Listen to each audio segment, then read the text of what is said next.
We're developing a boating app, but we need help. We were going to call it Boaty, even designed a logo, but imagine our surprise when we checked to see if Boaty.com was available, and it's not. So we're having a contest. If you can come up with a cool name, preferably one word where the .com is available, you'll get a free membership to the app for life, and if you want to, you can help us design it. Leave your app name entry in the comments. It doesn't even have to be a real word, just nautical and available. Today we're going to go boat shopping at 3 different price points in Florida to see what we can buy today, right now, for our hard-earned dollars. I think Florida will be good.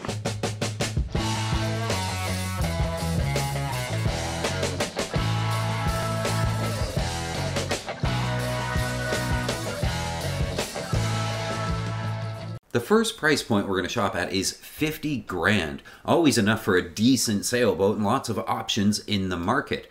The first thing that catches my eye, if I want a tidy lake boat that's small enough to single hand easily but still big enough to sleep on, is a tidy little Hunter 340 for sale. There's a slew of these.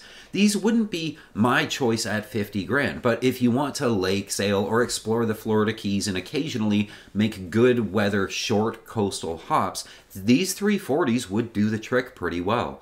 For a 34-footer, these are great little boats with big boat interiors. Where else do you get an aft cabin, a fully functional galley, and all this space and storage on a 34-foot boat? And this is a fat little boat at near 12 feet on the beam, but lightweight for its size at just over 11,000 pounds. That means a lot of space and pretty good light air performance, but when the going gets rough, it's gonna bounce around like a toddler in church on a Sunday morning. The other problem is that these are late 90s and early 2000s boats. They're getting older, so financing won't be easy. You may just have to have the 50 grand in cash in your mattress if you want to buy one. But sugar scoop, big cockpit, aft cabin, Yanmar inboard diesel, what's not to like? Well, the B&R rig, maybe. These hunters use the no backstay approach, and that turns a lot of people off. No backstay means raked spreaders, so you can't pay the boom out all the way when you run downwind, and extra wear on the mainsail if you do. Also, this rig relies very heavily on that mainsail for power. This is not a boat where you leisurely unroll the jib and scoot along. You almost need the mainsail up at all times, and that's kind of a pain. It's like having a convertible that will only drive with the roof down. You always have to go through all the trouble of putting the stupid thing down every time you want to use it. And sometimes we just don't want the roof down or the main up. It is what it is, but for 50 grand, these are plentiful. You can find them all over Florida. They have a good owners group behind them, and you're genuinely a really good weekender boat with a lot of space for the family to have lots of fun on the water. If I were just going to be down in the Keys and tie a boat up behind my house, then sure, this boat makes a lot of sense. But what would I buy for 50 grand? A better all-arounder. The Hunter is great for a family weekend, but it sucks for really hardcore sailing, which I like to do sometimes. And I hate to sound like a Catalina fanboy again, and crucify me in the comments, but 50 grand? Catalina 36, or its little newer brother, the 34 Mark II. These do comfort almost as well as that Hunter with the big cockpit, the sugar scoop, interior design that's actually usable, but they also do sailing fairly well. Where the Hunter was a compromise in the rig, the Catalina gets it right. A proper masthead sloop, jib tracks everywhere, aft cabin, diesel inboard, and it's a well-made great boat. They made these from 96 to 2008, so you might be able to find one less than 20 years old and still get financing, so you can leave some padding in your mattress. It's 1,000 pounds heavier than the Hunter, nearly cracking 12,000, and it'll be faster through the water. Also, your dock neighbors won't shun you for owning it. People still turn their sunburnt noses up at Hunter, and this boat avoids that problem. And interesting fact about the Mark II 34 is that they may have changed the entire deck layout to a more modern boat, but they didn't change anything below the waterline, so it still could compete in Catalina 34-1 design racing. Not that there's any of that, but it's nice to know you could do it if you actually wanted to do it. Let's bump the price up, 100 grand. It would be easy to just say Beneteau 393 here, and if you spend your 100 grand on a 393, nobody would really fault you for it. And I was about to say that until I saw this. This is a Calibur, and not just a base model. This is the LRC, which they say stands for Long Range Cruising. That's Calibur's way of saying it's a skeg-hung rudder, impact-resistant zones, according to their boat brochure, long-range tankage under the sole, watertight collision pocket, and chafe-resistant anchor points for drogues and sea anchors. Calibur is known in the industry as a tough-as-nails builder with a low-volume build, like the Island Packet. Maybe that's why it's kind of yellow. It's got big coamings, big winches, big everything. Most reviews on this boat place it in the coastal category given its size and weight. 35 feet at 13,000 pounds. And I'm inclined to agree with coastal, but Calibur says it's fully capable of offshore work. But for comparison's sake, the same size Island Packet does happen to be 5,000 pounds heavier. So while this may look like an Island Packet, perform like an Island Packet, probably smell like an Island Packet, I'm not sure they are in fact the same thing.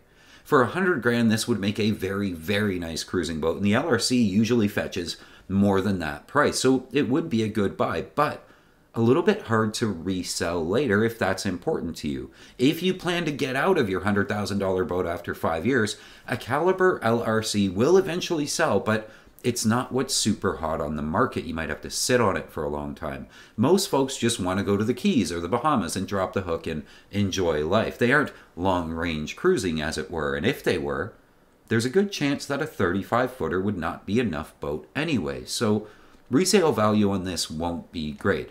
It fits in a market that almost doesn't exist. Which brings us to the big price point, 150 grand. Before we go there, though, I just want to say thank you. It's become my dream to get more people sailing more easily, and being able to make videos to work on that dream is life's greatest blessing. But I couldn't do it without you, the patrons who give as little as a couple of bucks an episode to support that mission. A big, huge thank you, and if you'd like to help support getting more people sailing more easily, please consider becoming a patron. Back to the boats, 150 grand. Cabo Rico 38? Yes, please, go check this boat out. These are amazing. Or maybe a Bubba 40. Wow, world-class world cruiser. But in all honesty, what most people want isn't an older battle axe. It's a lighter-duty, island-hopping masterpiece of speed, comfort, and livability. And at 150 grand, it's hard to compete with the 42DS. This is a Jano, which is Beneteau's prettier sister, and this boat does everything about island hopping just right. It's got a sugar scoop, a massive, and I mean massive cockpit. It's a twin helm. It's 20,000 pounds of Caribbean goodness. This Mark Lombard design is near 14 feet wide, 5 feet deep, and will happily clip along at 9 knots, beating everyone else to the next anchorage so you can get the best spot, which is important. If you can find the owner's version of this boat, you get a proper master stateroom in the back and a V-berth up front. You get 2 heads, a very usable and spacious galley. And if you put an enclosure on the back of this, you get a whole sunroom while you're at anchor. This boat has been called the perfect Caribbean boat, and for a lot of good reasons. But here's my favorite reason, and often something people don't think about when they go boat shopping. I call it utility.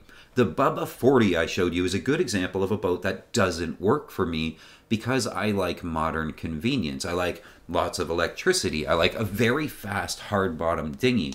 Those are the things that I want, and things like that require an arch. Somewhere to put lots of solar panels and dinghy davits for a rib of at least 10 feet. A tight stern boat like the Bubba or anything from the 80s and early 90s won't have room for the utility that I want. A catch rig boat doesn't work either because the mizzen boom is in the way. But when we talk about the Jano and boats like it, a 14-foot wide twin helm that carries its massive width right to the back, that makes room for a very big arch and giant davits for a wonderful rib, maybe a 12-footer with a 25 on it. Don't underestimate how much you'll use that rib in the Caribbean. It's every day. It's the family car, often a tow truck. It's the grocery getter, the fuel tanker, the wakeboard tow, the sunset watching, beer fetching, beach landing craft that will make or break your experience in the islands. The bigger and faster and safer and more stable, the better. And these wide stern modern boats have a lot of room for that dinghy. And the 1200 watts of solar that I want, so I don't have to fret over amps all day long, just slap loads of panels on it and never have to think about it again. That's my philosophy, and it works out well for me. What would your favorite boat be in these price points, and why? Let's talk about it in the comments. And don't forget to leave a name for the boating app. Until next week, keep the heavy side down, but not too far down. I love you guys.